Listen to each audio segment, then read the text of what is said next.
Okay. Hey, welcome back to another episode of our podcast, A Year of Magical Learning. Today we're on episode 66. Today is a great book, right, Chris? Well, Well, about the title. it's a good book that could be great. It's a good book. It's a good Yeah. book. Have Okay. you read this one actually?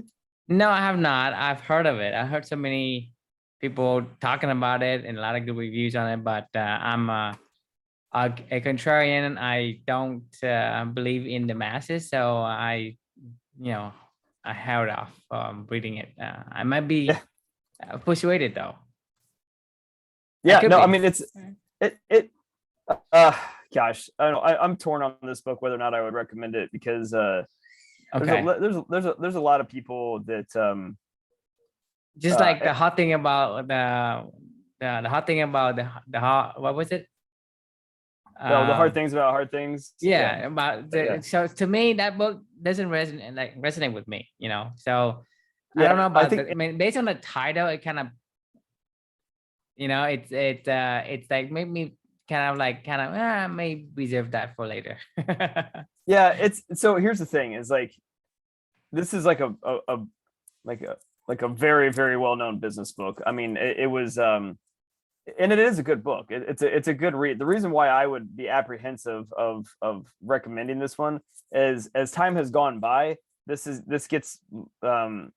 book for me gets less and less relevant in terms of its importance. However, if you're for me personally, only because actually it's pretty funny that some of the concepts that are the biggest things that I remember out of this book are things that have nothing to do with business, right? I mean, this is about for me, the reflection that we'll talk about today is I want to be a FoxHog, which you're probably like, what the hell does that have to do with business? Because for me it doesn't. Like the two concepts that I probably took out of this are I want to be a FoxHog and the Stockdale paradox. That was when I first learned about the Stockdale paradox, which is the idea of simultaneously somehow coexisting as an extreme optimist and an extreme realist at the same time. Like, so it's a balance, right? So what you're saying here, you need a balance of the two. Well, that's well, you spoiled the whole reflection here.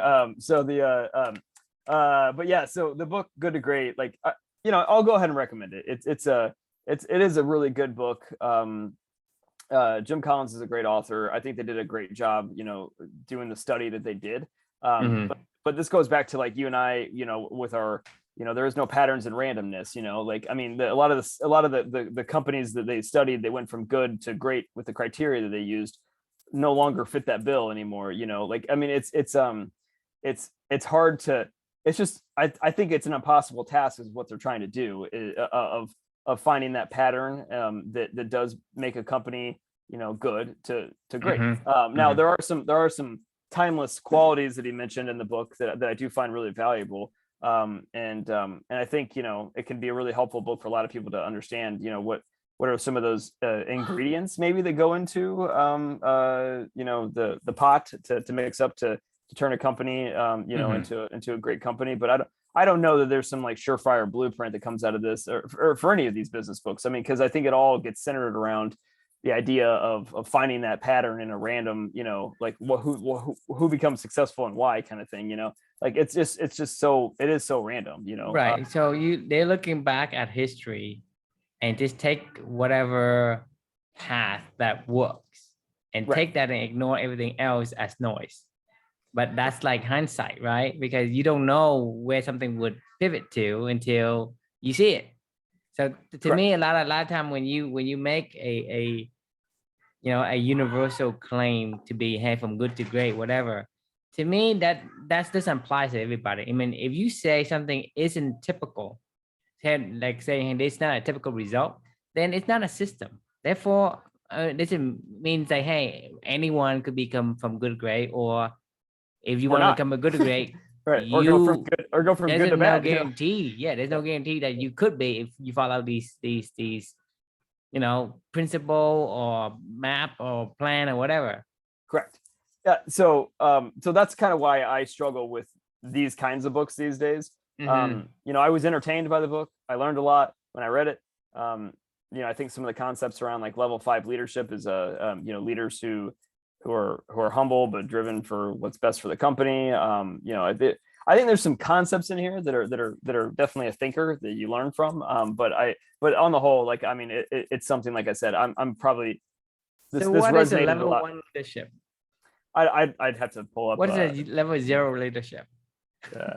That's what I'm saying is it's arbitrarily you're saying that, hey, level 1, you are at this point, right? Right. Who makes that up? Somebody just arbitrarily decide that's a level.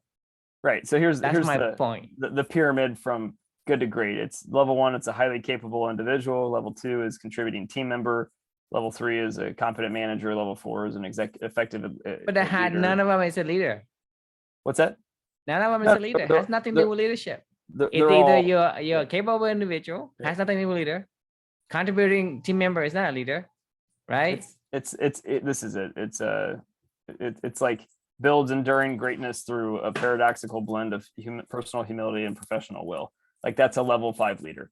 This is a level 4. To me, it sounds silly because they just take this out and say, hey, these are your mantra. It's like, I got this from God, and God tells me this is the pyramid, right? And so to me, that's why I tend to stay away from this book, because I just don't. There isn't any evidence that tells you, hey, this is the dogma, and the dogma works for everybody. If the dogma works for everybody, then yeah, you can say this is what we observed. But if it doesn't work for everybody and it's an atypical result, then this is a one-off. And therefore I kind of like would resist from kind of like assimilating these concepts, because to me it's not right for me. Right. That's fine. I mean, like, you can have whatever thought you want to have about the book. And to be honest with you, this whole journey isn't about like reviewing books necessarily. It's about kind of what we learned from it anyway. So on to the lesson of what we learned, right? So I know that you and I, this is kind of near and dear to our hearts of the whole I want to be a FoxHog, right? And you're like, what the hell is a FoxHog? So there is this age-old, like, philosopher dilemma, I guess, if you will, of a debate between what's better, being a fox or a hedgehog. And there was this guy named Isaiah Berlin that had originally posed this thought exercise and and theorized which one was better. So the theory is when you're a fox, you're wily, you're cunning, you have range, right? You're not necessarily the best at anything, but you kind of do a lot of little things well, right? And then if you're a hedgehog, it is like you do one thing really, really well. You hedgehog, like, that is it. Like, when the fox comes, you hedgehog and you protect yourself. The fox, though, on the other hand, can kind of take in all the different. You get it, right? Like, the fox is more versatile. The hedgehog does one thing. Is a synopsis of these two animals as examples, right? Well, immediately they already set it up as like a polarity of, you're either a fox or a hedgehog, right? Like, you got to pick one who you got to pick. So it's funny because, like, in Good to Great, Jim Collins argues for the hedgehog concept. Like, he literally has a whole part of his book called the hedgehog the hedgehog complex or the concept or whatever. Anyway, so he argues, like, companies, to go from good to great, need to really zone in on one thing and, like, just go all in on that. If you ever want to get from good to great, it's like it's align all the dots around this one hedgehog concept and isolate yourself from everything else and just hedgehog away, right? Like, that's his argument in this book. Then I think back to other books that we've read on this journey already, and then we've already covered on our discussions of like range, right? I remember in Range they talk about the fox and the hedgehog dilemma, and David Epstein argues the exact opposite. He's like, it's better to be a generalist, it's better to be the fox, it's better to have your experience diversified in all different kind of areas and yada yada yada. So you and I have gone through this debate time and time again about so who's right? Is it a fox or is it a hedgehog? And for me, this whole journey, and for us, I know you as well, this is all about balance. It's about neither, right? I don't want to be a fox or a hedgehog. I want to be a FoxHog, right? Like, I want to have range, but I also want to get good at something. I don't necessarily need to be like the end of the spectrum of all hedgehog or all fox. Like, I want to be a balanced FoxHog. I want to be somebody that, like, is open to anything, learns a large spectrum, applies myself into many different areas, but also at the same time starts to eventually, over time goes deep into a certain area. Not that's my only focus. Like, like I don't want to only focus in on business books or something like that, or Right. only focus in on writing or whatever. Like how this journey applies to a lot of my core values, right? It's not about the journey in particular. It's about expressing my core values every single day. Once this project, if you will, is over, like I mean, I don't know where I'll go next, but I know I'll probably still be writing, I know I'll still be learning, I know I'll still be doing other things. So it'll probably manifest itself into completely something different someday. But at the end of the day, like I don't necessarily want to be a writing hedgehog. You know what I mean? Like that's not like what I'm trying to do in my life. And from that perspective, I wouldn't even be writing this project if I was a hedgehog, because this is all about kind of being a little bit of a fox, but then hedgehogging into writing. Anyway, long story short, this is I want to be a foxhog, meaning like life for me is all about balance. I know you have a similar sentiment, but I'll let you kind of talk about your own philosophies there.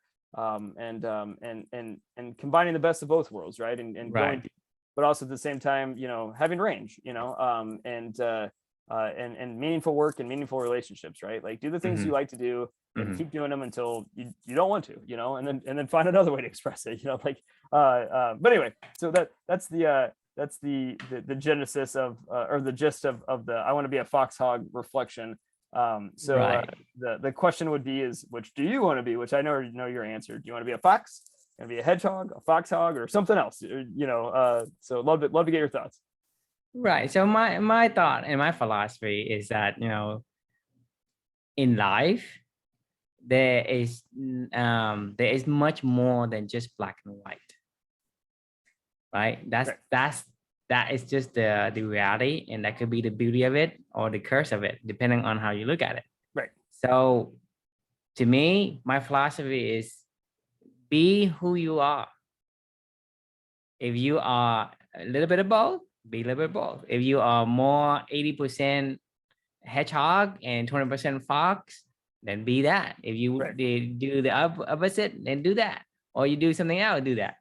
For us, it's about finding our values, finding our mission, and live out what it is that makes us us. We are an assembly of a certain patterns of atoms and molecules, and that makes us a certain person. Like I said, we keep saying the same thing. A writer must write, a painter must paint, and you added, a beaver must dam, right? Right. Because you are built for that particular, purpose. Makeup. Right. You have a certain needs and wants. All you have to do is fulfill those needs. That's it. Right. And be in the balanced state. So everything goes back to the concept of balance. What does balance means, right? Means that if I'm strong in something, then I need a little bit of the other. Right. But I'm weak in something and I need more of something else that's gonna be the opposite. So balance means having the correct, it's not a 50-50. I mean, most people think a balance like a 50-50, right? But it's not, right? Because a balance means, like, let's say I am only 80% up to certain thing. I just need the other 20%. I can compensate that with the other 20%, but so it's 80-20 in that example. Right. Right. And so the thing is for me, when we debate whether you're a hedgehog or a foxhog, I think it's it doesn't have a lot of meaning. Right. Right. Right. I mean, who cares? Yeah. You have to be a fox or a hedgehog. Right. And you could be either like a combination of both or neither. Yeah, and but I think we have a natural inclination to want an answer. Like, is it better to be a fox or is it better to be a hedgehog? And I know, and I think it's neither. I know, right? I think it's both and it's neither. That's the answer. Right. We have such a desire and a need to know the answer, right? Like but that comes back to it goes back to the fact that we don't know shit, right? Mm-hmm. And so the desire to know an answer is like we know an answer, not necessarily correct answer. Well, I'll tell you what happens when you hedgehog on something. Like once you become the best, eventually you're gonna fall back down, and then you're gonna go, well, how do I, like, what's next? Like, what is next? Like, if you spend your whole life hedgehogging and you've only lived and you do one thing well, like, the thing and, is, and that thing comes to an end, you're kind of screwed, you know what I mean? And then vice versa. it's the if you same thing just- for the fox, though. I know, I'm right, just that's what I'm saying. I'm just saying is when you are a fox, if you want never some of commit the yourself, hedgehog, Right. and when you are a hedgehog, you want some of the fox. Right. That's just the way it is, because you yearn for the thing that you don't have. You yearn for the other complementary, whatever it is. So let's say you're a hedgehog, right? And yeah, you get to the point where you're the best, and what you the best, and then say, well, what else do I go from here? Well, can a fox never be great? I mean, like, just random question. Can a fox never be great if you were only foxy? I mean, you're talking about great, depending on how you say great, because you are creating a constraint for yourself and saying a fox can only do, something, but a fox is really, really good at doing a lot of stuff. That's really Right. great. Or good.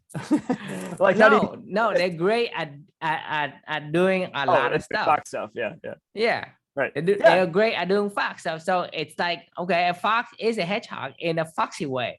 That's a good point. So, yeah. I mean, so to me, so either you have the breadth or the depth, right? Right. But either way, you have the area of the breadth and area of the width basically the same. So both of them are the same. But if you can have a cross section of them, then you have a little bit of both. You have the best of both worlds. It's a balance. It's a balance. Here's my theory, though, is if you do all the stuff that you like to do, over time you hedgehog naturally into, if you do all the foxy stuff that you like to do and you like it, over time that will eventually get you to hedgehog in a lot of those areas on accident, not on purpose. Like right, but the thing is, you are creating a representations of a hedgehog. It only do one thing, right? Right. One thing, and a fox do a lot of things, but not great. And so what you're saying, you could still be. Is neither of this. I'm saying neither of this. Right. I want to be a fox. That means I'll be really good at many areas. Well, actually, you know what? Doesn't balance by definition almost mean, I don't want to say mediocre, but it means average, right? I mean, it means well, that's what the word implies. But right. The thing is, it's the image and the meaning of what we mean by balance. No, I know. I agree with that. But I'm saying, like, isn't even like, so, but balance is sustainability. Like, hedgehogging is not sustainable, and only foxing is not probably sustainable either. I don't know. Yeah, I mean, probably not. I mean, like, it, eventually, like, I don't know. Yeah, I don't know the answer to that one, but I know that hedgehogging, eventually will not be sustainable. Well, that's what I'm saying is that the debate among the hedgehog versus a fox, to me, is not in the real context of the real life, right? And so you can't say, okay, pretend you remove every other aspect and concept and just pretend that a fox is this, right? And a hedgehog is that. And so you say, well, a fox is not good at anything, but I'm saying the fox is really good at being foxy. So that basically ruins the whole foxes versus hedgehog. So that means that in my opinion, the case of fox versus hedgehog, it's irrelevant. Fair enough. I mean, it's a fun thought exercise. For me, I know what I want to be. Like, I like you said, I want to do the things I like to do. Right. So the thing is, back to what I was saying is, like, be who you are. Right. Yeah, exactly. Yeah. If you're a beaver, be a beaver.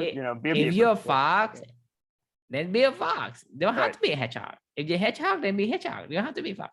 You don't say, okay, I'm a hedgehog and I want to become a fox. To me, that's counterintuitive. That's fair. Because you have an advantage when you're a hedgehog. And then you say, oh, I'm going to give up my advantage to become something else. Then even if you try your best, the hardest, you still be worse than average of a fox. I guarantee you that. Can There's you something imagine with the fox? can you imagine a fox waking up every morning and going, all right, I got to eat the frog, I got to go hedgehog, like, yeah, or vice versa. Or can you imagine a beaver waking up in the morning and going, gotta eat that frog, like I gotta, I guess I'll go hunt that deer, you know what I mean? Yeah. Like I don't want to, but like, gotta eat that frog. Like I mean, they're like, no, I got some damming to do, Right. Beaver is not gonna like, go, hey, I'm gonna go, burrow into the dirt, right? They just don't do that. I mean, they're not made for it. So they're gonna be who they are. A fox gonna be a fox, a hedgehog's gonna be a hedgehog, a beaver's gonna be a beaver, a writer's gonna be a writer, a painter can be a painter, Chris gonna be Chris, True's gonna be True. That is the best. You should embrace that versus trying to say, well, oh, you need to go become a fox or become a hedgehog or become a beaver or whatever. But first, find out who you are first. That's fair. That is a very fair point. It's a fun conversation either way, but you know what, I'll change my sentiment on this book. I'll go ahead and say read the book. Like it's even if you're not into business, even if you're not into this, like, the idea of like trying to find these patterns and randomness and to come up with a storyline that makes sense, to share with the world. I think Jim did a great job writing a great book. He's a great guy, like in general. Actually, I remember after, I finished my own book, I wrote him a note, about, because the whole Stockdale paradox had a pretty big impact on me, and it had a big impact on what I wrote about in my book, just knowing, like what it took to survive my own Stockdale, we'll call it the NICU paradox, I guess, if you will, but yeah, I mean, so I will say this book holds some sentiment in my heart, and it is a good book. I enjoyed it. I was entertained by it. I learned a lot from it. I think I'm past it now, but like at the time when I was reading it, like, I'm cool with it. So like, Jim, great book, and I hope I hope others get a chance to read this and enjoy it and make their own decisions on whether or not they the value they found out of this or not. Yeah. So be your own unique twist. I guess that's what I would say. Or look for it. Right. Yep, I agree. Awesome. So the question we can leave you with is, what do you want to be with? What do you want to be? A fox, a hedgehog, FoxHog, or something? Or I guess Chris, True, or whoever you are listening to this, and your own unique twist here. So yes. Enjoy. Because the thing is, to me, that is a formula from good to great. Is be who you are made to be. You're gonna be great at it, because like I said, a fox is great. That would have been a great reflection, like if you want yourself to go from good to great, like, figure out who you are and do that on purpose. Right? But think about it. I mean, am I far off here? I mean, to be great, you're right. No, you're to be right. Great is find out who you are, right? To me, a fox is great. Is the best. No one can beat him in being a fox. Wouldn't you agree? I agree. I mean, unless that snake woke up and ate the frog every single day, and then that frog was trying to figure out how to be a fox. Like, people that are listening to this are probably going to be like, what the hell are they talking about? But anyway, yeah. We were talking about the frog yesterday. Yeah, I know. So if you don't know what we're talking about, go back to yesterday's. Watch book 65. 65, yeah. Awesome, man. All right, well, we'll leave it at that, and thanks for joining us, and we'll see you all the next we'll see you on the next episode. All right, well, take care.